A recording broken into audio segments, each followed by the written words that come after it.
To link it to delimitation is to hold the aspirations of Indian women hostage to one of the most contentious and complex administrative exercises in our nation's history. Sir, delimitation is not a mere bureaucratic rearranging of maps. It is a profound shift in political power that is intended. Linking women's reservation to it effectively holds the aspirations of Indian women hostage to one of the most contentious political exercises in our history. Such an exercise, sir, carries risks that could strain the very fabric of our federalism, as you heard from the previous speaker. Any delimitation exercise is fraught with complications that could tear at the very fabric of our federalism. We must be candid about what is at stake when constituencies are redrawn based on either current population figures or even the 2011 census. Let's face it, sir, delimitation requires serious discussion. We face a profound demographic divergence. There are at least three major fault lines in our country, sir. First, the balance between small states and big states.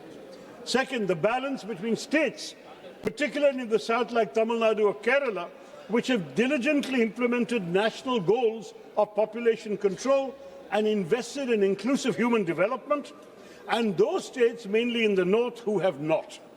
Yet in future delimitations, states that have failed to curb population growth would be rewarded with greater political weight, and we must ask if this is the message we wish to send, that governance excellence leads to political irrelevance.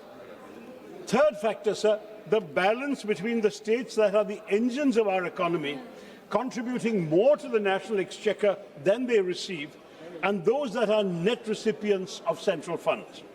A delimitation based purely on population would further marginalize the voices of those states that provide the lion's share of resources that keeps our union afloat. We risk creating a tyranny of the demographic majority, where a handful of large, poor states could theoretically determine the fate of the entire country, leaving smaller states and those with distinct linguistic and cultural identities and economic contributions feeling like bystanders in their own country. Conversely, states with high population growth but lower economic productivity could gain outsized political power without corresponding fiscal responsibility. What happens, sir, to cooperative federalism? You have proposed delimitation with such haste, the same haste that you showed on demonetization. And unfortunately, we all know what damage that did to the country. Delimitation, sir, will turn out to be political demonetization. Don't do it, sir. Now, I want to say the 50% formula that suddenly the Home Minister came and presented to us yesterday regarding the delimitation exercise, promising that no state will lose its current number of seats, total House strength will increase by 50%. This remains a precarious political assurance and not a legislative certainty, because the pledge is fundamentally contradicted by the existing text of the legislation itself, which gives total freedom to the Delimitation Commission appointed by the government, whose decisions cannot be challenged in a court of law. Since this formula, what Shri Amit Shah said, is not codified as an immutable constitutional or legislative safeguard, it could be easily discarded or altered by a simple parliamentary majority, offering no guarantee that it will survive beyond the very short term. Furthermore, expanding the Lok Sabha to an 850-member House would create the legislature that is by far the largest in any democracy in the world, resulting in a body that will be unwieldy and unworkable. This is especially true, sir, in an era where the government has been systematically reducing the duration of parliament sittings. Whereas the first and second Lok Sabhas met for an average of 125 days a year, the 16th and 17th Lok Sabhas saw that figure plummet to just below 60 days, sir. In such a constrained schedule, what will your job be, sir? An 850-member chamber would require at least a doubling of the time currently allotted to question hour, 0 hour, for a majority of MPs. मेरे कार्यकाल में होगा तो सबको मौका दे दूंगा. Sir, for a majority. देर रात कल भी इसी महिला संशोधन बिल पर रात को 1:25 तक सभी महिला सदस्यों को मौका दिया, सबको। देखिए, लेकिन ये भी आपके बारे में भी चिंता है सर। और for a majority of MPs to have any chance of meaningful participation, you'll have to double the time allotted to question hour and zero hour, failing which a majority of representatives would be effectively silenced, sir. How will you manage to give 850 MPs a chance to speak? As it is with 543, many of us don't get questions. देखो, You are saying no whenever we ask for the floor. Shashi Tharoor जी, मैं रोकना नहीं चाहता, लेकिन इस सदन में कोई माननीय सदस्य नहीं बोल सकता कि मैं किसी को बोलने का मौका नहीं देता, चाहे शून्यकाल हो चाहे विधेयक हो। जितनी देर बोलने देना चाहता सबको बोलने देता, और अंतिम रात को अंतिम रूप से मैं लास्ट में रहता हूँ कि कोई बाकी रह गया हो तो भी और बुला देता हूँ। 850 होते हैं, 850 होते हैं, आपका हाल क्या होगा मुझे पता नहीं। Anyway, another concern, sir. नहीं, राजा जी फर्स्ट टाइमर को विशेष रूप से बोलने का मौका देता हूं। कोई फर्स्ट टाइमर ऐसा नहीं बोल सकता कि मुझे बोलने का मौका नहीं। Sir, let me continue, sir. Another concern is while the size of the Lok Sabha is being expanded in the government's proposal, Prakash ji देते हैं ना मौका। there is no corresponding proposal to increase the strength of the Rajya Sabha. Raises a serious structural concern, sir. This alters the relative balance between the two houses. In the event of a joint sitting, the significantly larger Lok Sabha would dominate the voting process, and the imbalance would also extend to the elections of president and vice president, where each MP casts an equal vote. So we are amplifying our own house and our own weight without, unfortunately, giving any heed to our colleagues in the upper house. And you can imagine, if the upper house is the chamber of states, then you can understand the concern of states that their weightage is not being respected, sir. Now, these are all problems, Mr. Speaker, that cannot be solved by a simple calculator. They require a great compromise. A historic settlement is needed in our country that ensures that no region feels diminished. And, sir, even though one of the BJP speakers had criticized me for making some suggestions from international examples, let me say there is no harm in looking to international examples where diverse unions have grappled with this exact tension. In 1787, the American framers, for example, faced a deadlock between large and small states. And so they led to what was called the Connecticut Compromise, where their solution was a bicameral legislature, a House of Representatives based on population, and a Senate where every state, regardless of size, has exactly 2 seats. So you may be a tiny state like Goa or Sikkim, and you might be a gigantic state like UP, you'd have the same number of seats in the upper house. That's one idea. I'm not saying we should adopt it, but we should discuss it. Another idea, say the European Parliament. They use a system of principle of digressive proportionality, where larger seats do have more seats than smaller ones. So larger states will have more MPs, but smaller states are given more seats than a strict population ratio would justify. So it is true that in Europe, in the European Parliament, a Maltese MP will represent only 80,000 people. A German MP will represent 8 lakh people. But it doesn't matter, they stay united. So we need to consider these options. We are a union of states, sir. And the whole idea is we want to create a formula in a serious delimitation discussion where the smallest members of our country and our polity still have a voice loud enough to be heard. These models teach us that in a complex union, the principle of one person, one vote, one value, which has been cited by the ruling party, must be balanced with the principle of one state, one equal partner, one value in a country like ours.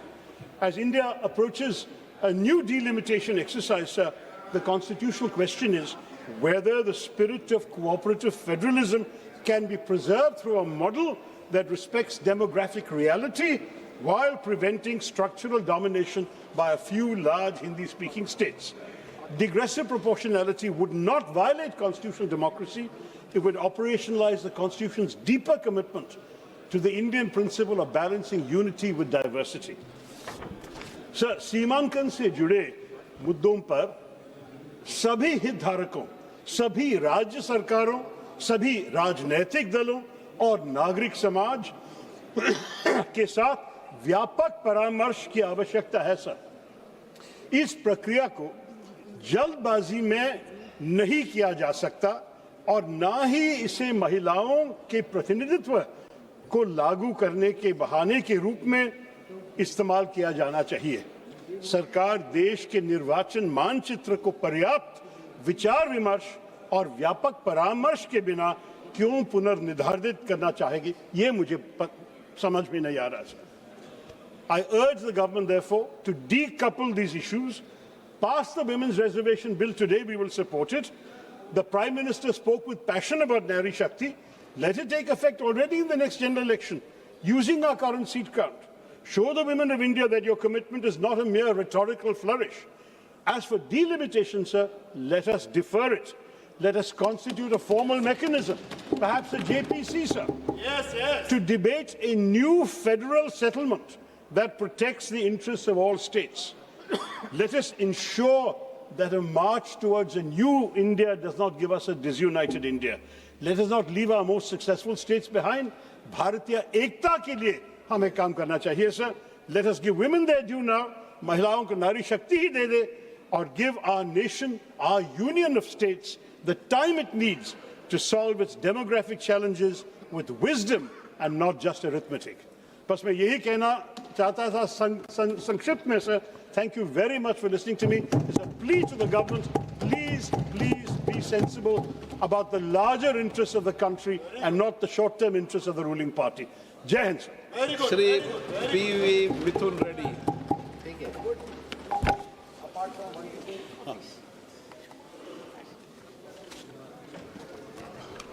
Thank you, ma'am. Yesterday we heard the Home Minister speak in the evening. He was saying about, he spoke about a proportionate increase of seats for, based on the existing number of seats what every state has. So we welcome this, but we have concerns. Madam, we have concerns because a mere oral commitment is not enough. I will tell you an example also. On this very floor of the House during the partition of the state, both the Congress and BJP promised us, the then Prime Minister himself promised us special category status for the state. It was an oral promise and it was not kept up. So we demand that it be, whatever commitment was given yesterday evening be incorporated in the bill. Yes. I will tell you a reason also. One of the amendment passed by Sri OICG carries the same content. If that amendment is accepted, the same thing whatever the Honorable Home Minister has promised in the floor of the House will be incorporated into the bill. So we demand that it be put, whatever promise was given may be part of the bill. And a lot of members spoke about regional imbalances. So in a way we are addressing the regional imbalances of the country, but the regional imbalances of the states also should be taken into consideration. Each state has various regions, and after the delimitation process, regional imbalances should not arise in every state. This is a very important aspect. Whatever yardstick you have taken for considering increase of seats in the country should be also applied for the state also. No regional imbalance should be should occur in the states also. And there is one more condition in the delimitation committee which says that 5 members, associate members will be picked up from the parliament and 5 from the state. Madam, we have a doubt. What if the state speaker does not give the opposition parties even 1 member? So fair representation should be there for all the parties, be it the ruling or the opposition. So we demand that this also be incorporated in the bill. So some comfort should be given regarding this. And overall, this delimitation process should be a national building process. It should not be such that it should not be a tool to crush the opposition. And regarding women reservation, our party and our leader has always advocated empowering of women. So we welcome the women reservation bill in any form, any time. Madam, I would like to recall as a Chief Minister what Mr. Y.S. Jagannath Reddy did in our state. He gave 50% reservation for women in all the local bodies. He gave 50% reservation for women in all the nominated works. He also gave maximum importance for women in all the social welfare schemes. He proposed, all the 32 lakh outside patas what we have given in the state were registered in the name of women, and all the social welfare schemes were given through the women.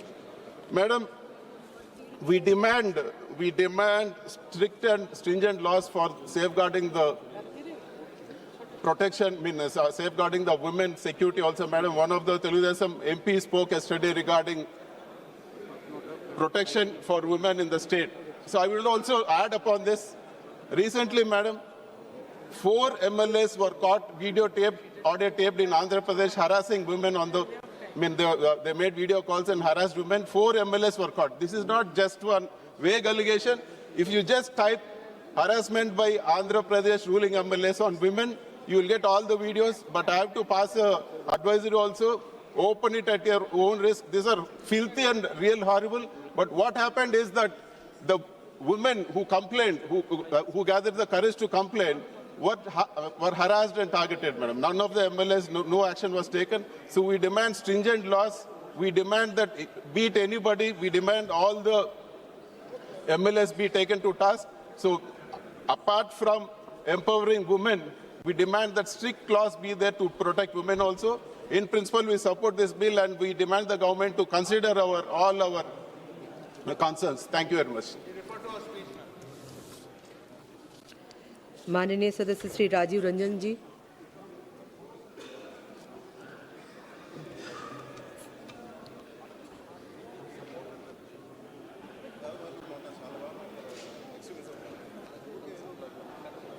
महोदय, आज सदन के सामने एक संविधान संशोधन विधेयक और 2 विधेयक विचार के लिए रखे हुए हैं, जिस पर चर्चा हो रही है। मैं इस प्रधानमंत्री, आदरणीय प्रधानमंत्री जी के इस ऐतिहासिक पहल, जो ये 3 विधेयक ला के उन्होंने सदन में किया है, मैं उसके समर्थन में खड़ा हूं और मैं उसका पूर्णतः समर्थन करता हूं। महोदय, आदरणीय प्रधानमंत्री नरेंद्र मोदी जी का शुरू से, प्रारंभ से, माननीय सदस्य सभी अपने अपने स्थान पर बैठ जाइए प्लीज। माननीय सदस्यगण प्लीज अपने अपने स्थान पर बैठ जाइए प्लीज। माननीय सदस्य इस तरफ भी प्लीज। माननीय महोदय, कंटिन्यू। महोदय, प्रधानमंत्री जी का शुरू से, प्रारंभ से एक विजन रहा है और वो विजन रहा है सबका साथ, सबका विकास, सबका विश्वास और सबका प्रयास।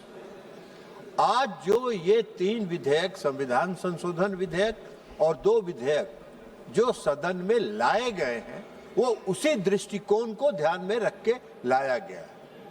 महोदय, 50% महिलाओं की आबादी है और अगर 50% आबादी के प्रति न्याय नहीं करेंगे प्रधानमंत्री जी, तो उनका ये विजन पूर्ण नहीं होगा। और इसको ध्यान में रखते हुए आज आदरणीय प्रधानमंत्री मोदी जी ने यह लाया है। आज इसलिए लाया है उन्होंने कि जो कानून बनाने में आज पंचायतों में है, पंचायतों में 33% आरक्षण था, कई राज्यों ने 50% आरक्षण किया, मैं उस पर बाद में आऊंगा। लेकिन प्रधानमंत्री जी ने भी कल कहा और सारे गांव में इस बात की चर्चा है कि मैं पंचायतों में तो वर्षों से शासन चला रही हूं। इस देश का कानून बनाने में, राज्य के कानून बनाने में मेरी भागीदारी कब होगी? और इसको ध्यान में रखते हुए प्रधानमंत्री जी ने उन 50% महिलाओं के प्रति न्याय किया है और न्याय करके यह बिल लाने का काम उन्होंने किया। आज आवश्यकता इस बात की है कि उनको कानून बनाने में सहभागिता उनकी सुनिश्चित होनी चाहिए। महोदय, प्रधानमंत्री जी ने संसदीय लोकतंत्र के इतिहास में दो ऐतिहासिक कदम उठाए। पहला ऐतिहासिक कदम उठाया उन्होंने 2023 में। 2023 में जब उन्होंने नारी शक्ति वंदन अधिनियम लाया तो सबसे पहले उन्होंने अपनी मनसा इस देश के मातृत्व शक्ति के प्रति स्पष्ट कर दी कि मेरी मनसा है कि आप संसद में और विधानसभा में भी आपकी 33% भागीदारी सुनिश्चित हो। ये उन्होंने लागू करने का काम किया। तो दूसरा पहल संसदीय लोकतंत्र के इतिहास में दूसरा पहल आज का पहल है जो प्रधानमंत्री नरेंद्र मोदी जी ने उसको सरजमीन पर उतारने के लिए, उसको सच्चाई में परिवर्तित करने के लिए यह संविधान संशोधन विधेयक लाने का काम किया है। उनका प्रयास है ये, उनकी सोच है ये कि 2029 में जो लोकसभा का चुनाव हो उसमें 33% महिलाएं इस सदन के सदस्य बने। और आप कल्पना कर सकती हैं महोदया, आप कल्पना कर सकती हैं कि 19वीं लोकसभा का परिदृश्य क्या होगा जब पूरी दुनिया देखेगी कि भारत के संसद में 33% महिलाएं आके बैठी हैं और वो उसकी भागीदार हैं। सरकार के कामकाज में वो भागीदार हैं, सरकार में उनकी सहभागिता है। यह काम ऐतिहासिक करने का काम उन्होंने किया और इसी को ध्यान में रख के उन्होंने परिसीमन आयोग बनाने के लिए भी अधिनियम लाया। अब परिसीमन आयोग का क्या काम है? परिसीमन आयोग का काम है कि देश की आबादी के आधार पर विधानसभाओं में 50% सीट बढ़ा दी जाए। 50% अगर सीट बढ़ जाएगी तो स्वाभाविक तौर पर लोकसभा में भी सीटें बढ़ जाएगी और उसमें 33% महिलाओं को आरक्षण मिलेगा। इसमें कौन सा गुनाह है? इसमें कौन सी है? 2011 का सेंसस हो या 2023 का सेंसस हो, 26 का सेंसस हो, इसमें क्या अंतर पड़ना है? महिलाएं तो महिलाएं, महिला एक समाज है और वो महिलाएं चाहे जिस वर्ग की महिला हो, महिला है। और महिलाओं के साथ न्याय में ये आनाकानी और जो रास्ता खोजने का काम किया जा रहा है, महिला विरोधी होने के लिए जो रास्ता खोजने का काम किया जा रहा है, उसका इस देश की महिलाएं उसका समर्थन कभी नहीं करेंगी। इस देश की महिलाएं, कल प्रधानमंत्री जी ने भी सचेत किया है, आपको बता देंगे, अभी ठहर जाइए थोड़ी ना, अभी अखिलेश जी को बताते हैं।